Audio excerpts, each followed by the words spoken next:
Notre cerveau n'est pas fait pour le bonheur. Bonjour à tous, je suis Eva Ledemé, spécialiste en gestion du stress et des émotions et je vous partage ici mes conseils bien-être et de santé psychologique. Comment faire pour garder la motivation, pour arrêter de procrastiner ou même pour simplement continuer à se sentir heureux? Autant de questions qui nous prouvent qu'on a l'impression qu'on a tous une activité ou une passion auquel nous serons toujours motivés 24 heures sur 24 et 7 jours sur 7.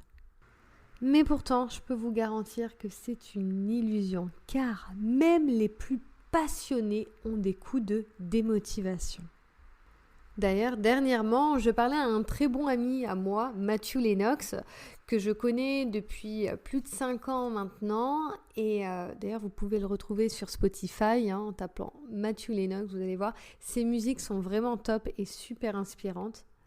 Eh bien, je peux vous garantir, ça fait 10 ans qu'il fait ça et il a eu des coups de démotivation. Et durant nos 5 ans d'amitié, eh bien, il m'a partagé plus d'une fois ses coups de démotivation. Même si son métier, c'est sa passion, son art et l'activité qu'il adore le plus, qu'il apprécie le plus, ça ne l'a pas empêché d'avoir, et encore aujourd'hui, des moments, des coups de mou, une baisse de motivation sur son activité, même si c'est sa passion. Et j'ai remarqué, que ce soit dans mes accompagnements professionnels, dans mes relations personnelles, eh bien qu'on a tous un petit peu cette recherche du bonheur que je décrirais aussi de la recherche du bonheur absolu. Et cette recherche nous amène, je pense, à beaucoup de confusion sur ce qu'est le bonheur et sur comment on peut l'atteindre. Et non, il n'y a pas une activité qui vous permettra d'avoir une motivation sans faille. Il n'y a pas non plus une passion qui fera que tous les efforts seront faciles. En fait, il n'y a pas une activité, une passion ou une relation, une personne qui vous fera disparaître toutes les émotions inconfortables. D'ailleurs, je vais insister un petit peu plus sur le côté relation ou personne. Car je l'ai aussi régulièrement en accompagnement. On a parfois cette impression qu'une personne, une relation de couple par exemple, ou une amitié, eh bien, va nous permettre de nous sentir mieux. Et quand on est dans ce type de mindset, dans ces croyances-là, eh bien, on est vite déçu. Parce que une fois que vous aurez cette personne ou cette relation, eh bien, vous allez voir que peut-être au bout de 3 mois, même des fois avant, on se rend compte que ce n'est pas cette personne ou cette relation qui peut nous apporter ce bonheur et que ce bonheur est une construction qu'on fait par nous-mêmes. Ce bonheur est notre responsabilité. Car quoi qu'il arrive, il y aura toujours des moments où vous serez plus fatigué, des périodes où vous aurez moins le moral, des jours avec un besoin de nouveauté. On n'attend qu'une activité ou qu'une passion, un métier ou une relation soit la réponse à toutes nos émotions qui nous apportera enfin le bonheur. Et avouez, on l'a tous à un moment donné pensé. Et après tout, on le retrouve aussi souvent dans les médias, on le retrouve dans les magazines, dans les films, dans les livres. Alors c'est clair, ça fonctionne très bien pour le marché du développement personnel, avec des livres, des formations en ligne, en tout cas des formations en tout genre pour nous donner des techniques pour rester motivés et pour enfin trouver cette sérénité à l'intérieur de soi. Et en fait, à nouveau, c'est des techniques qui marchent, 3 mois à 6 mois et qui finissent toujours par nous ramener à la même problématique. Pourquoi ? Parce qu'on ne changera jamais le fait que nous sommes des humains avec des émotions et avec une énergie fluctuante ainsi que des humeurs aléatoires. Et ça, rien ne pourra nous le faire changer. On a tous des besoins particuliers, des objectifs aussi qui sont différents, mais on a tous aussi une manière différente d'atteindre nos objectifs, comme une différente définition du bonheur. Donc je suis désolée de vous décevoir, il n'y a pas de technique, de passion, de métier ou de relation, et même de livre qui vous empêchera d'être humain et de ressentir toutes ces émotions. Car dans cet humain, il y a des coups de mou, des moments de fatigue et des jours avec et des jours sans. D'ailleurs, ce package est aussi compris dans le bonheur. Car le bonheur comprend aussi des jours de pluie, des jours de pleurs et des jours de démotivation. C'est juste que si nous décidons de prendre ces différents inconforts comme des paramètres normaux à notre vie, eh bien, on leur donne moins le pouvoir de nous impacter. Professionnellement et personnellement, je vois bien que cette notion est difficile à intégrer. Et c'est clair, le fonctionnement de notre cerveau, eh bien en fait, il n'est pas fait pour le bonheur. Notre cerveau est principalement conçu pour nous aider à notre survie.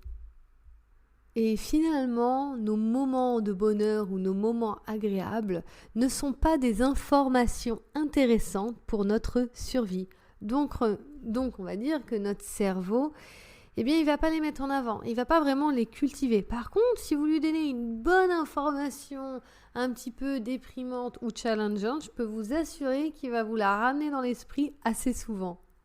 Donc, rien que de se rendre compte que notre cerveau n'est pas fait pour le bonheur, mais pour la survie, ça peut vous aider à manager vos pensées d'une autre manière.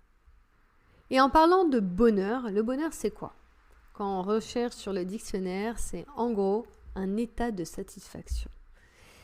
Et quand on se rend compte que notre bonheur, c'est un état de satisfaction, eh bien on peut voir que notre nature en elle-même, par notre cerveau, est en fait découragée. Notre bonheur est découragé par cette même nature.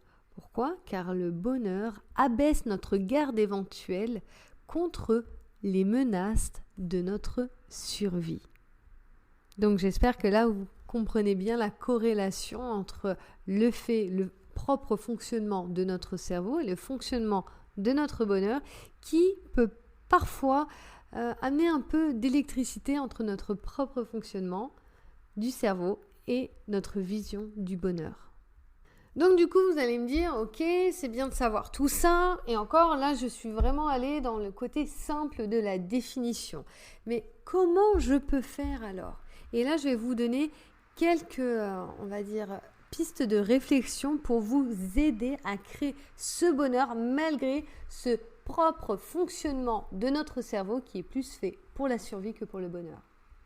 Premièrement, prendre conscience que c'est dans notre nature même d'avoir des fluctuations émotionnelles et que nos émotions sont aussi là pour nous protéger et nous aider à prendre des décisions pour notre bien-être.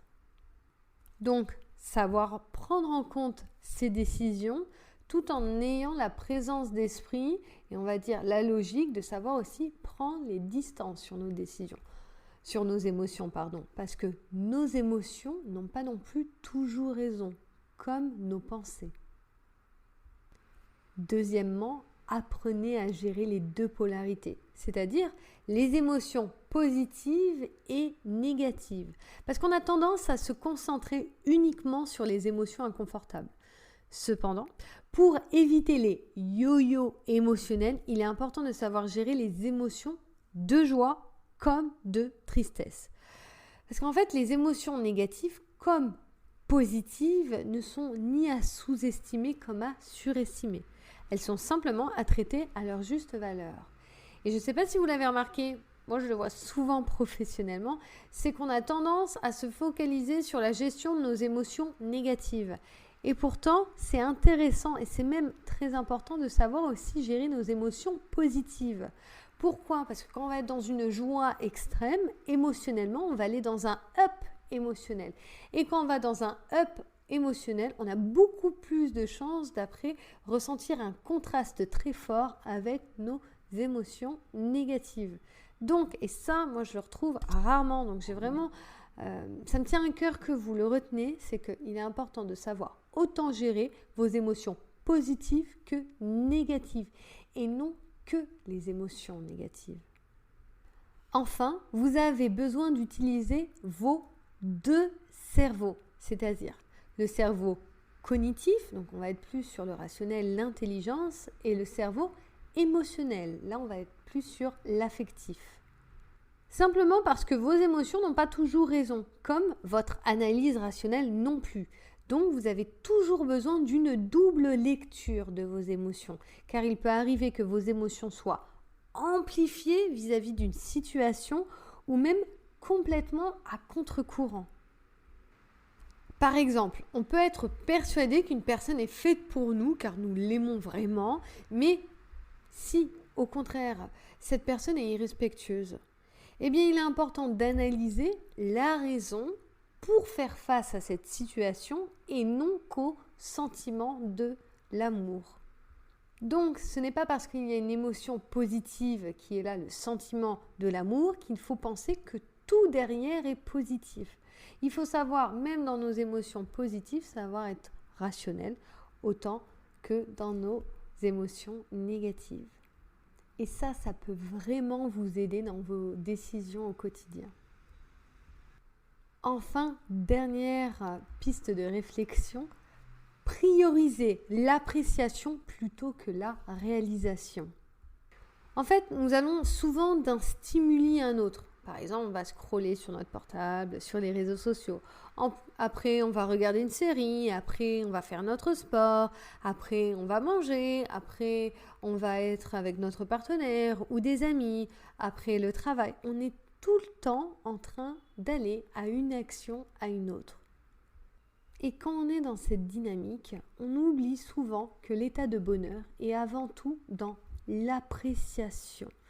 L'appréciation, quelle que soit l'avancée de vos réalisations personnelles ou professionnelles, c'est-à-dire que vos objectifs soient atteints ou non.